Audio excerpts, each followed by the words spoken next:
Sister வாலிய பிள்ளைகளே, இது உங்களுக்கான மெசேஜ் தான். இன்றைக்கி வேதத்தில் கூட 1 கொரிந்தியர் 15ஆம் அதிகாரம் 33வது வசனம், மோசம் போகாதிருங்கள், ஆகாத சம்பாஷணைகள் நல்லொழுக்கங்களை கெடுக்கும்.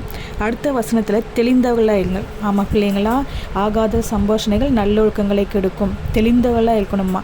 நம்ம எல்லா காரியங்களும் அவங்க செய்கிறாங்க இவங்க செய்கிறாங்கன்னு சொல்லிட்டு நாமளும் அது என்ன பண்ணக்கூடாது, செய்யக்கூடாது.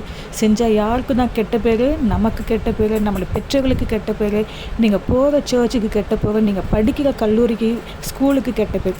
அதனால் ஆகாத சம்பாஷணைகள்லாம் கெட்ட நண்பர்களுடைய சகவாசம், கெட்ட மனுஷங்களோட சகவாசம், அவங்களுடைய பழக்க வழக்கங்கள், அதை நீங்கள் கற்றுக்கொள்ளாதீங்க. அது நல்லொழுக்கங்களை கெடுக்கும், உங்களையும் கெடுக்கும், உங்கள் பேரையும் கெடுக்கும். அதனால் தெளிந்தவர்களாக இருங்க. அது போல் சகவாசங்கள் வருதா, அவங்களை விட்டு சைலண்ட்டாக ஒதுங்கிடுங்க, ப்ரேயர் பண்ணுங்கள். அப்படிப்பட்ட பழக்கங்களுக்கு, அப்படிப்பட்ட மனுஷர்களுக்கு நீங்கள் அடிமையாகாதீங்க. கர்த்தர் தாமே உங்களை ஆசீர்வதிப்பாராக. ஆமென். Praise the Lord.